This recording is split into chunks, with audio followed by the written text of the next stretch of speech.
What's going on, people? Is Irish Gunner HD here. You can call me Irish, and today is March the 1st, which means the Forza Motorsport 4 May Top Gear pack came out, which meant I was able to get my hands on the Ford Transit van. Very interesting addition, but a good one overall. I think it's a fun car to drift, that is.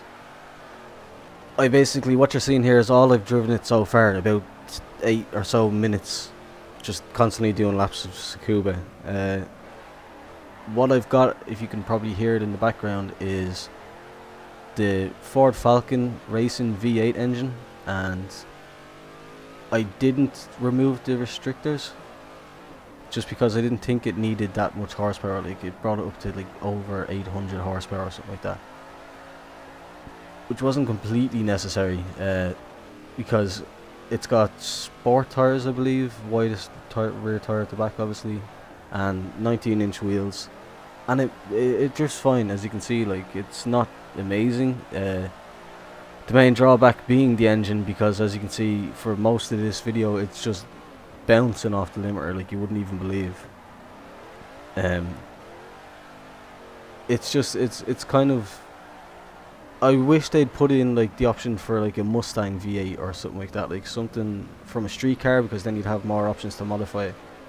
I can't remember exactly now what you get. You get 3 options, and then you get to remove the restrictors. And the 3 options bring you up to about 650, between 650 and 750. I can't remember the exact horsepower that's in this, but it's enough power. It is enough, but you just have to kind of tune the gears right, I'd imagine, to get it to not just constantly bounce off the limiter. But yeah, I've painted mine my kind of standard dark purple with chrome weld wheels. It looks baller. Like, if nothing else, it is a cool looking van. I was gonna say car, but it's not really a car.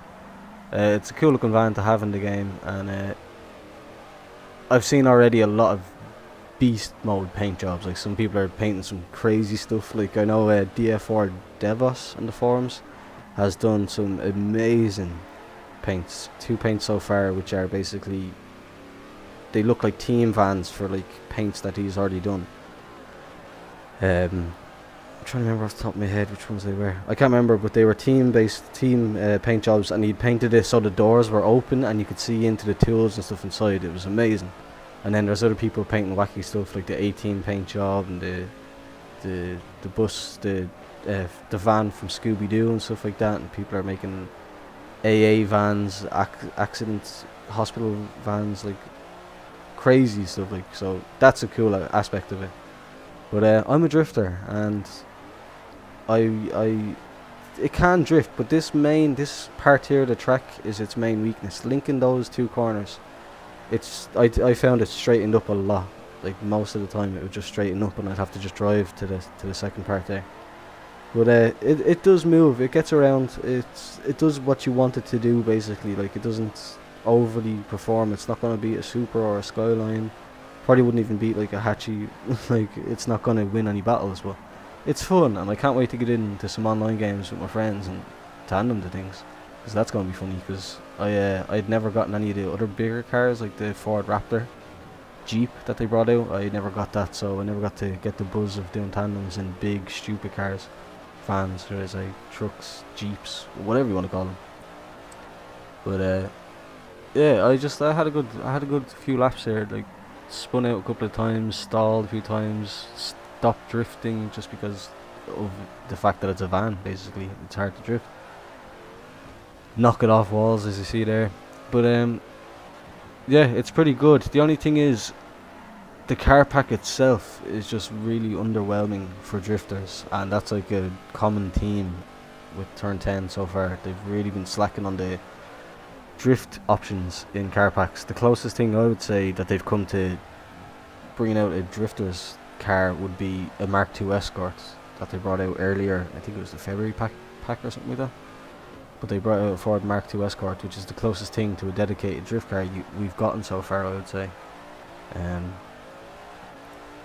Like, they've been really slacking when it comes to drifters. It's like they don't even know that we're here. Like, it's like they don't pay any attention. Like they put. But the thing that annoys me most is, like, fair enough if they don't put in drift cars, but then the cars that they do put in, like, you couldn't even use as drift cars. Like, they've got like this May Top Gear pack came with a smart, like a little smart car, and then 1 or 2 packs ago they brought out a Ford Country Squire Estate wagon thing with like the wood panels. It was like from the 50s or something like that. It was it's a ridiculous idea. But yeah, the van itself is fun. I definitely recommend it if you have the points to spare. I wouldn't go out my way to buy it. I just had some points lying around, and I thought 150 points. I've got 300 odd sitting in my account, so might as well get rid of them. Bought the thing, tuned it, and it's fun. It is definitely fun, if nothing else. So if you can afford it, I do suggest getting it and just trying it out and shred up some tandems with your friends in the online lobbies. But until then, I totally meant to do this, by the way. Yeah, that was bad drifting on my part.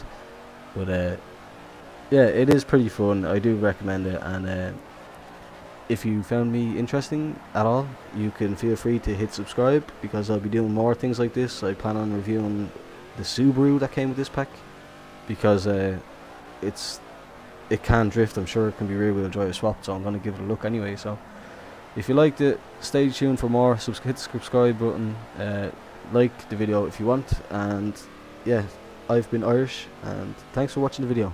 Goodbye.